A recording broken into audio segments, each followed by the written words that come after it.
1장 2절 말씀을 보겠습니다. 베드로전서 1장 2절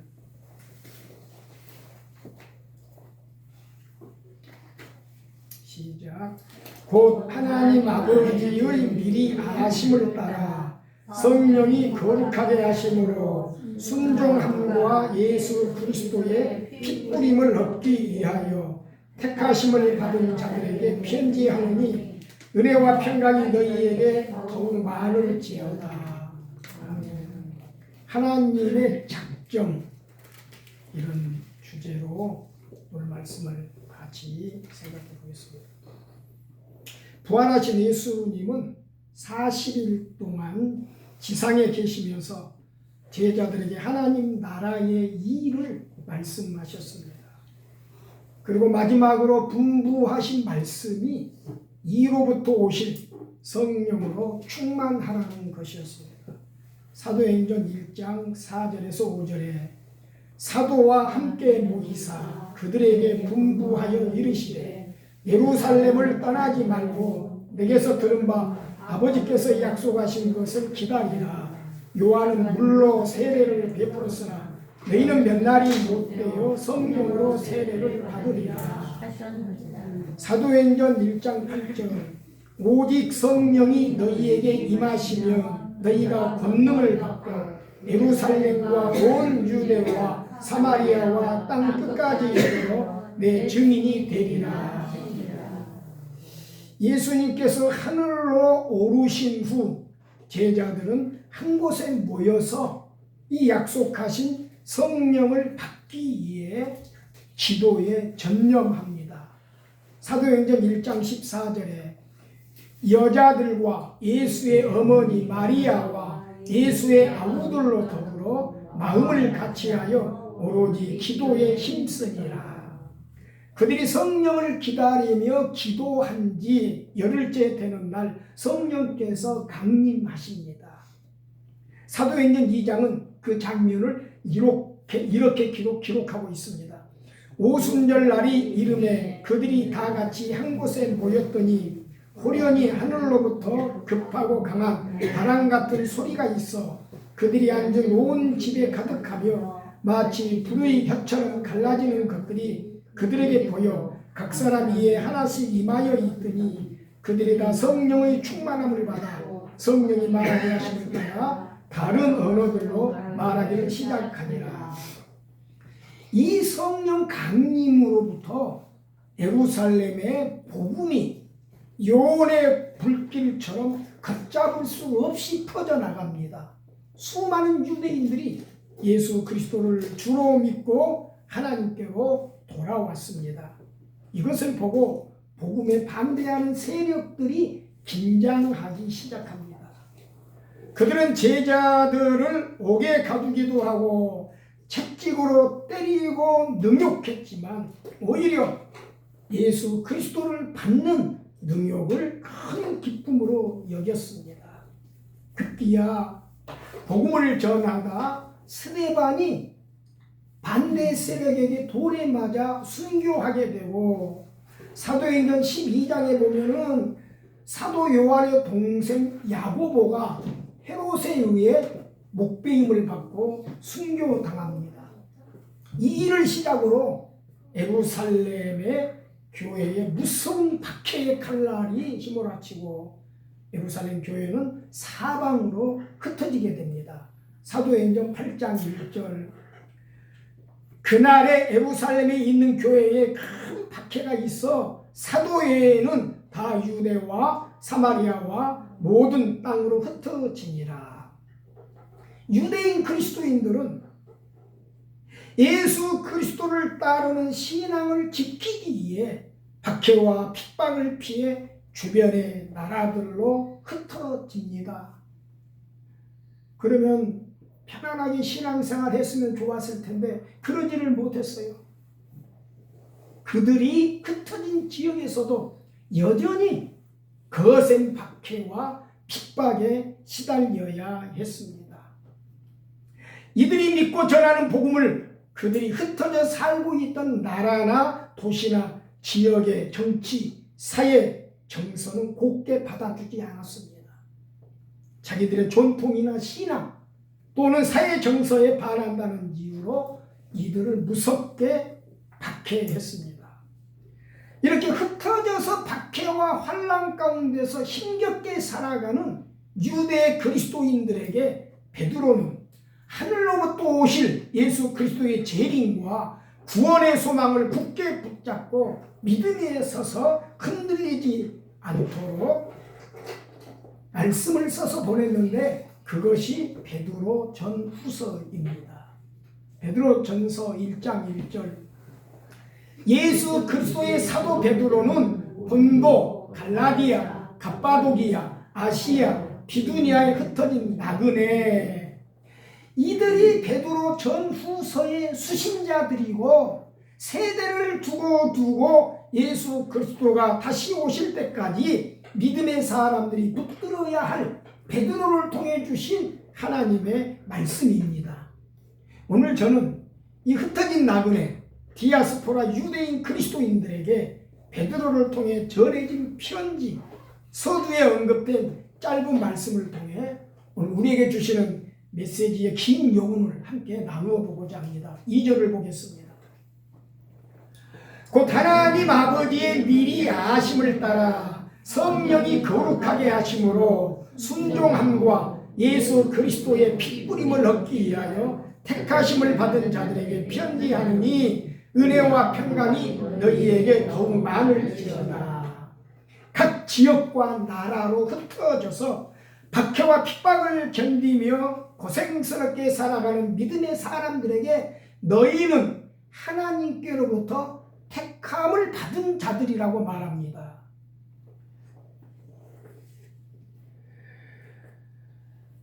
우리는 하나님께 택하심을 받았으면 박해와 핍박, 고난과 시련이 없어야 한다고 생각합니다.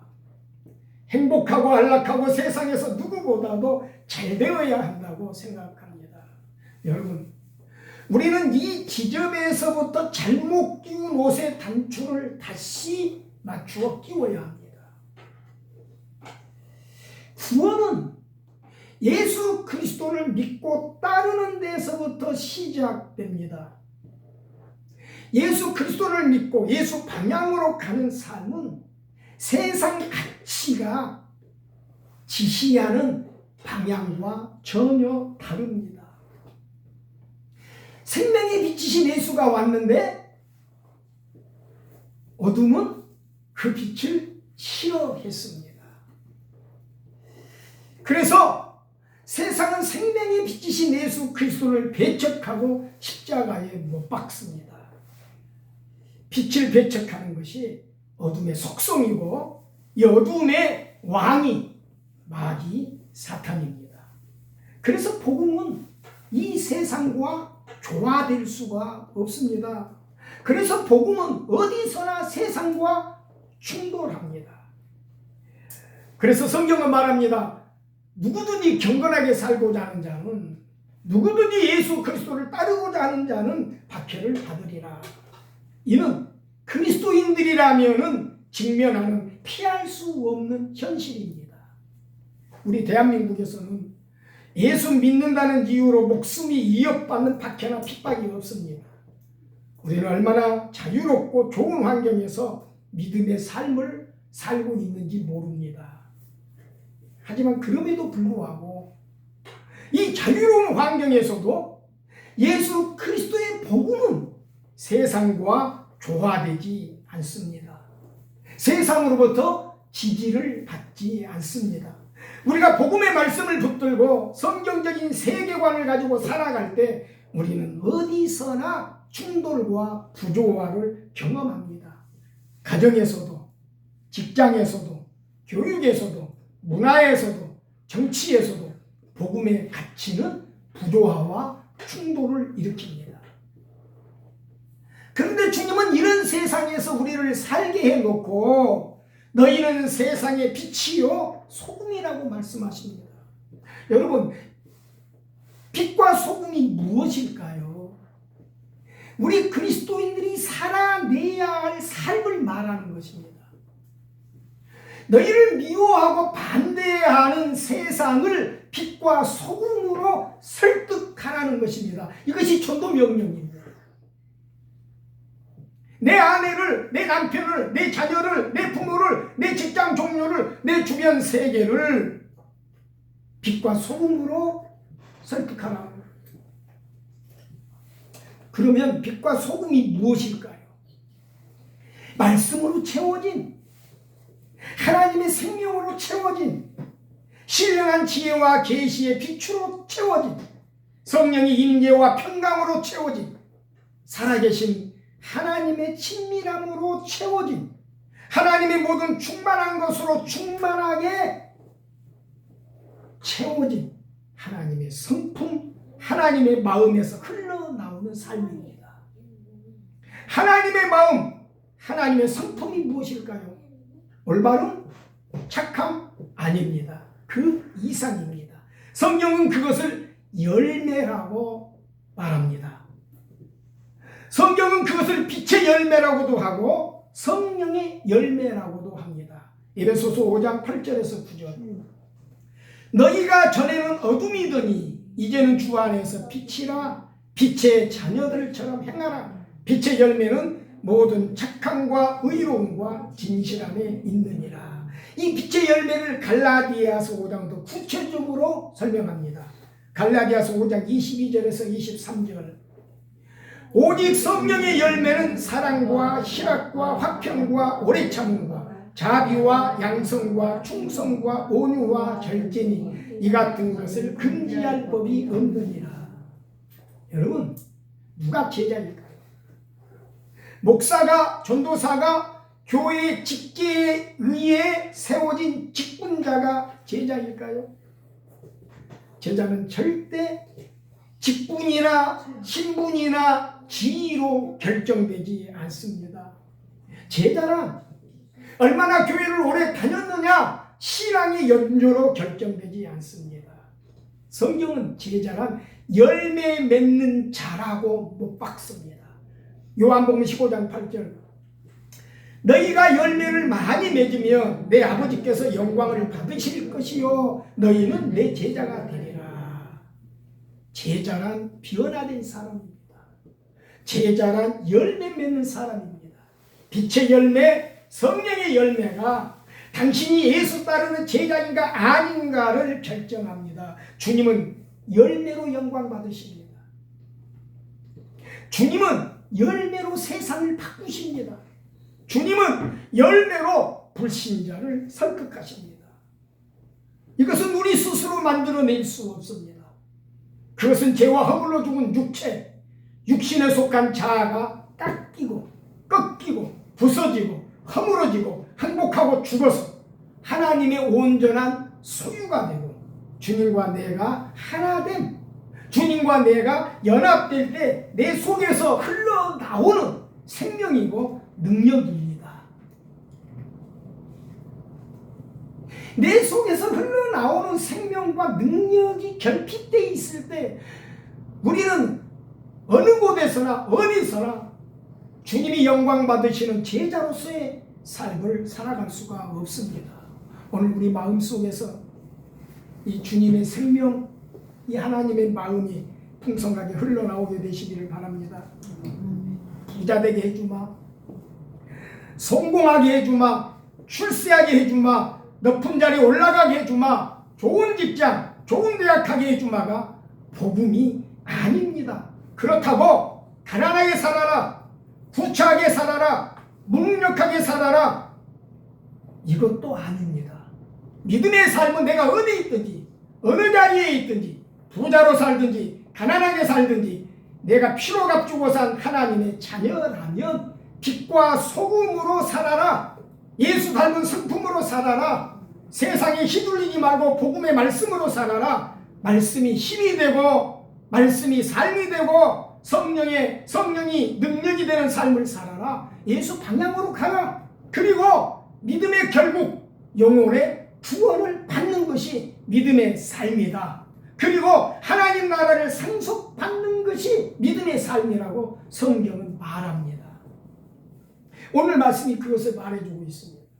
이제 2절 말씀을 하나하나 살피면서 그 의미가 무엇인지 뜯어보도록 하겠습니다.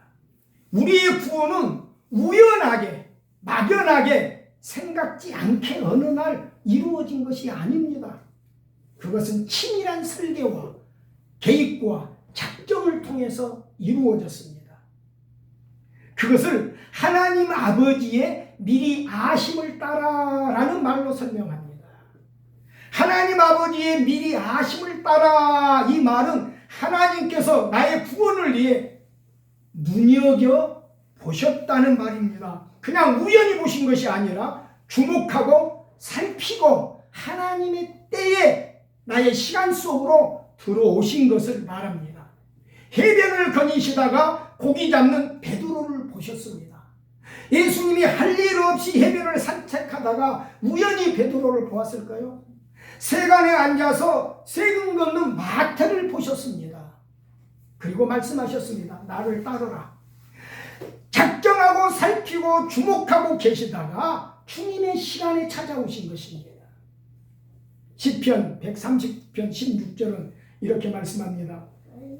내 형길이 이루어지기 전에 주의 눈이 보셨으며 나를 위하여 정한 날이 하루도 되기 전에 주의 책에 다 기록이 되었나이다. 이렇게 보시고 미리 아시고 작정하시고 우리의 구원을 위해 죄와 허물로 죽은 우리를 찾아오시고 구별하여 내시고 부르신 것입니다. 그것을 예수 그리스도의 핏뿌림이라고 설명합니다. 인간을 죄와 허물로 죽은 멸망에서 구원하시려고 예수 그리스도께서 십자가에서 희생의 피를 뿌리셨는데, 이 일은 아담과 하와가 선악과를 따먹고 범죄한 후 예수 그리스도께서 육신을 입고 세상에 오시기 전에 미리 작정하셨습니다. 그리고 하나님의 때에 예수 그리스도께서 동정녀 마리아에게 나셨고 육신을 입고 세상에 나타나셨습니다. 하나님은 우리를 우리의 죄로부터 구원하시기 위해 육신을 입은 예수 그리스도의 육신에 우리의 죄를 정하시고 우리 대신 희생의 피를 뿌리게 하심으로 그를 믿는 자마다 죄를 씻음받고 구원과 영생을 얻어서 하나님의 자녀가 되게 하셨습니다. 로마서 5장 8절에 우리가 아직 죄인 되었을 때에 그리스도께서 우리를 위하여 죽으심으로 하나님께서 우리에 대한 자기의 사랑을 확증하셨느니라. 십자가는 우리에 대한 하나님의 사랑의 확증이며 우리가 태어나기도 전에 이미 하나님 마음에서 작정하신 구원의 성취입니다. 이 은혜를 에베소 1장 7절은 이렇게 말합니다. 우리는 그리스도 안에서 그의 은혜의 풍성함을 따라 그의 피로 말미암아 속량 곧 제사함을 받았느니라. 이렇게 하나님 아버지는 범죄한 우리 인간의 구원을 작정하셨고 예수 그리스도는 육신을 입고 세상에 오셔서 우리 구원을 위해 희생의 피를 뿌리셨습니다. 그리고 이 구원을 성령께서 우리 개개인의 역사하사 거듭나게 하셨습니다.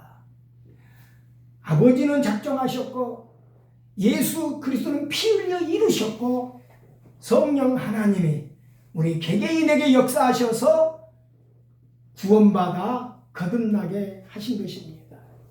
이것을 성령의 거룩하게 하심으로라는 말로 설명하고 있습니다. 성령의 거룩하게 하심이라는 말은 성령께서 우리를 멸망받을 세상으로부터 구별하여 내셨다는 말입니다. 예수 그리스도의 피 흘리심과 성령의 거듭나게 하심으로 세상으로부터 불러냄을 받은 그리스도인들은 이제 더 이상 내 인생의 주인이 내가 아니라 나를 피로 값주고 사신 주님의 소유입니다. 예수 그리스도가 주님이라는 말은 내가 하나님의 자녀로 살아가는 나의 존재 이유와 목적이 내가 아니라 주님이라는 것입니다. 고린도후서 5장 15절은 이 사실을 명확하게 짚어줍니다. 그가 모든 사람을 대신하여 죽으심은 살아있는 자들로 하여금 다시는 그들 자신을 위하여 살지 않고 오직 그들을 대신하여 죽었다가 다시 살아나신 이를 위하여 살게 하려 함이라. 우리는 나를 위하여 살도록 부름받지 않았습니다. 우리의 부르심의 유일한 목적은 내가 아니라 주님을 위해 살도록 부름받은 거예요. 이것이 우리 구원을 작정하신 하나님의 목적입니다. 고린도전서 6장 19절에서 20절은 이 사실을 더 명확하게 설명합니다. 너희 몸은 너희가 하나님께로부터 받은 바 너희 가운데 계신 성령의 전인 줄을 알지 못하느냐. 너희는 너희의 것이 아니라 값으로 산바 되었으니 그런즉 너희 몸으로 하나님께 영광을 돌리라. 하나님께 영광을 돌리도록 우리의 구원을 작정하시고 성령께서 세상으로부터 우리를 하나님의 것으로 구별해 내신 것입니다. 성경은 우리가 구원받기 이전에 살았던, 구원받기 이전에 우리가 속해 있었던, 구원받기 이전에 우리가 놓여 있었던 상태를 이렇게 말합니다. 에베소서 2장 2절. 그때에 너희는 그 가운데서 행하여 이 세상의 풍조를 따르고 공중의 권세 잡은 자를 따랐으니 곧 불순종의 아들들 가운데서 역사하는 영이라.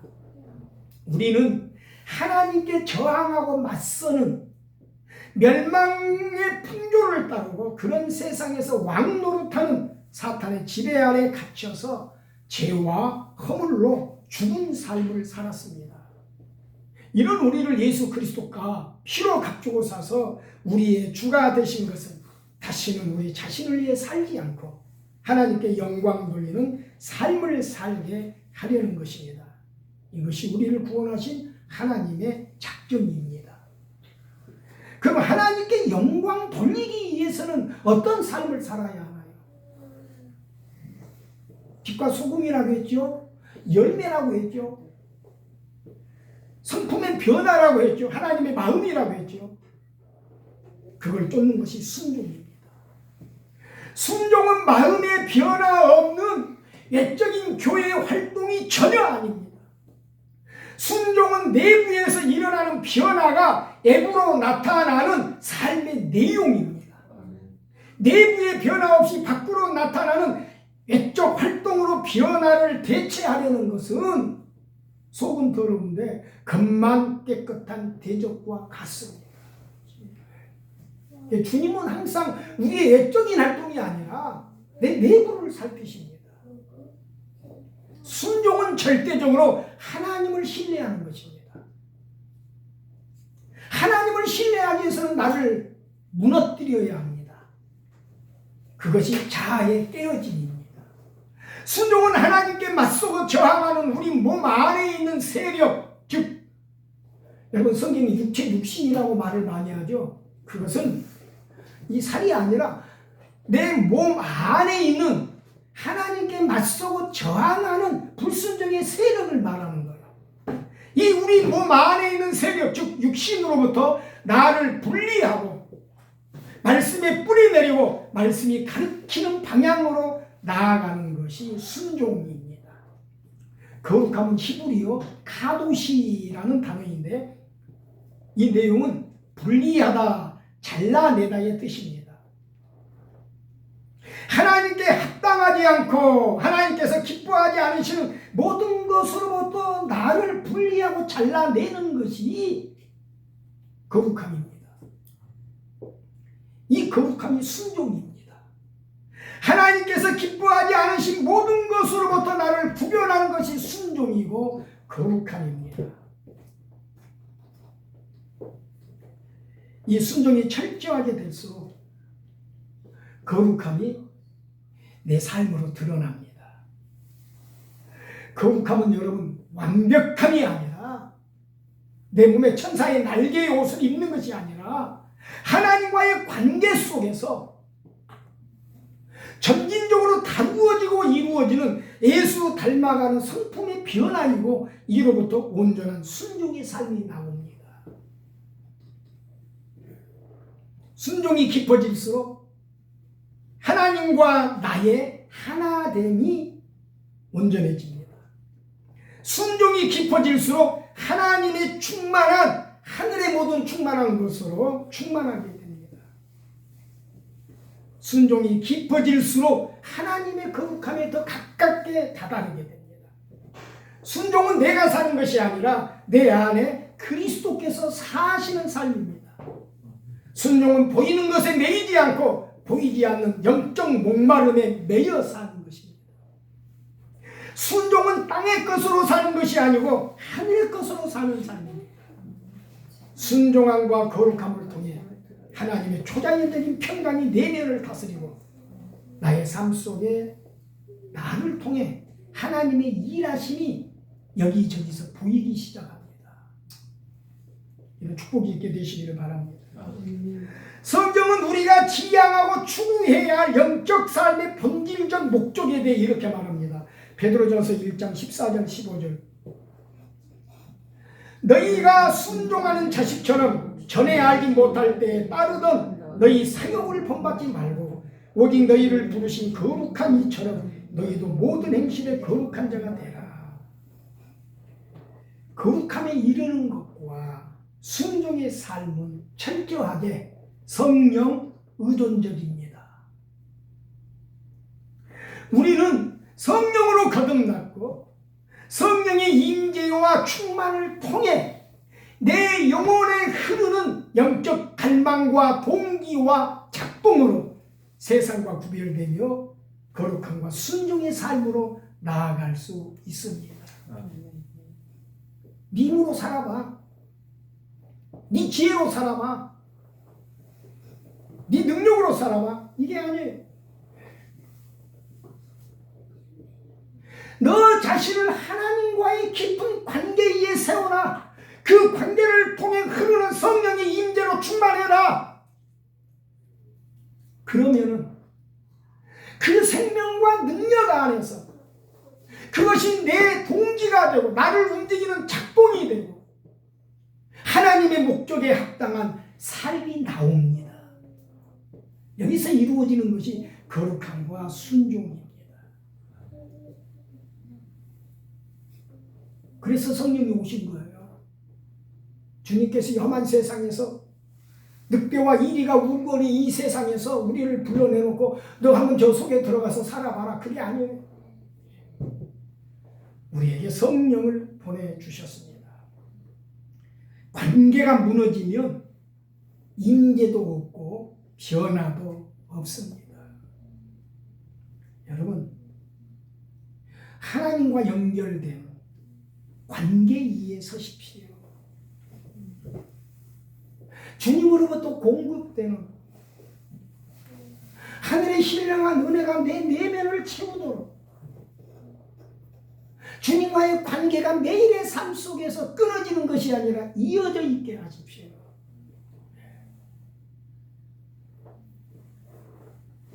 하루에 한 번씩 성경 말씀을 찾고 그것을 생각하고 아무도 보지 않는 시간 속에서 나를 고립시키고 주님 앞에 머무는 시간을 가지십시오.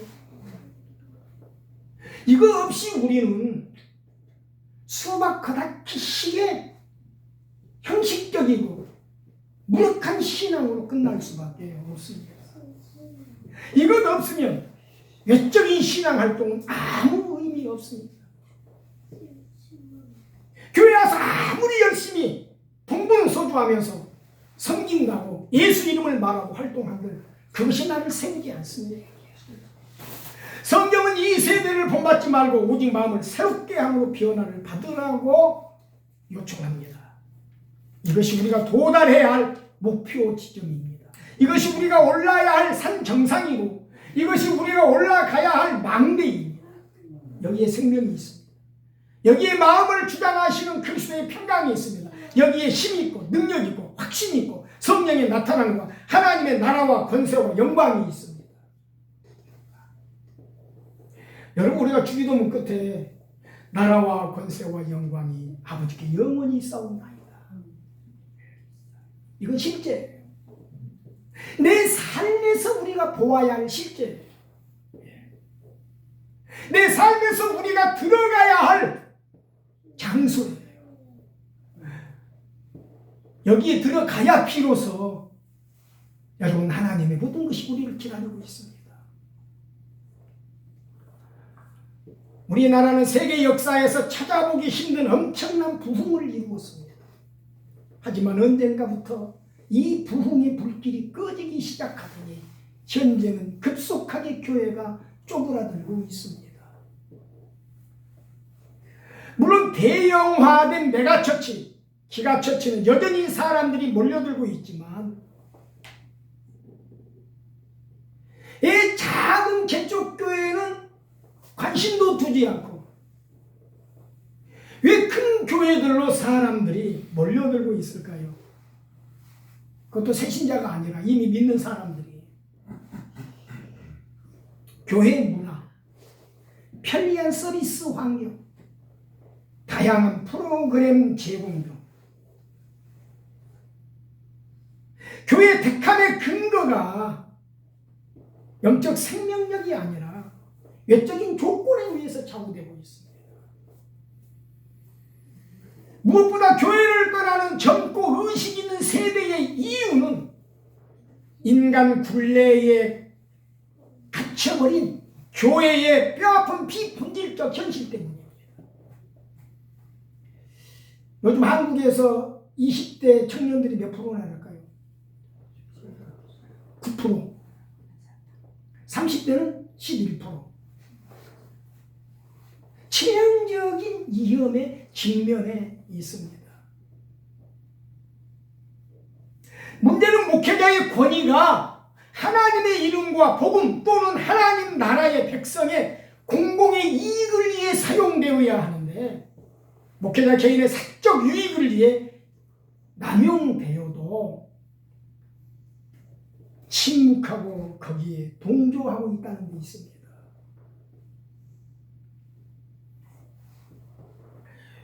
이번 시끄러웠던 교회의 목사님 원로로 추대하느냐 마느냐 하는 이제 문제가 됐는데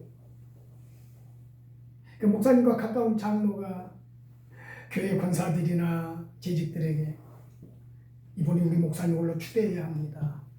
그렇지 않으면 우리 믿음 무너집니다.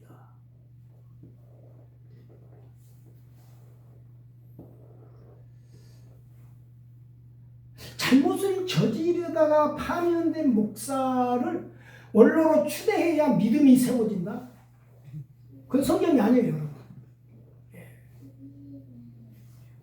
인간 굴레에 갇혀버린 교회에서 나타나는 가장 비정상적인 특징 중에 하나입니다. 우리는 잘 가르치는 목회자를 존경해야 하지만 우리가 순종해야 할 대상은 유일하신 참 하나님과 예수 그리스도 한 분뿐입니다. 하나님께 순종하는 것을 목회자의 권위에 순종하는 것과 동일시하는 것은 결코 성경적이지 않습니다. 우리는 바른 목회에 동의하고 함께해야 하지만 목회 권위를 사적으로 남용하는 것에는 과감하게 거절할 수 있는 영적 투지, 성경적 안목 위에 우리 신앙의 기초를 세워나가야 합니다.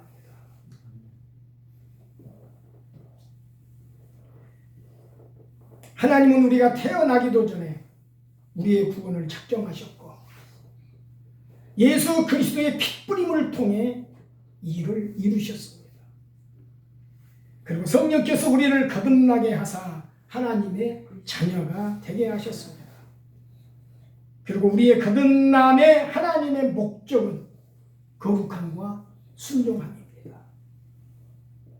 이 거룩함과 순종함이 우리가 드러내야 할 열매이고 우리가 살아내야 될 빛과 소금입니다. 육신을 따라 살고자 하는 자아가 무너지고 거룩한 목마름으로 하나님 앞에 나를 내어드릴 때 우리는 성령 임재와 도우심으로 우리를 부르신 하나님의 목적에 합당한 자녀들이 될 수 있고 우리 신앙을 바르게 세워갈 수 있고 교회를 교회답게 세워나가는 구성원들이 되고 제자가 될 수 있습니다. 아멘. 우리 기도하겠습니다.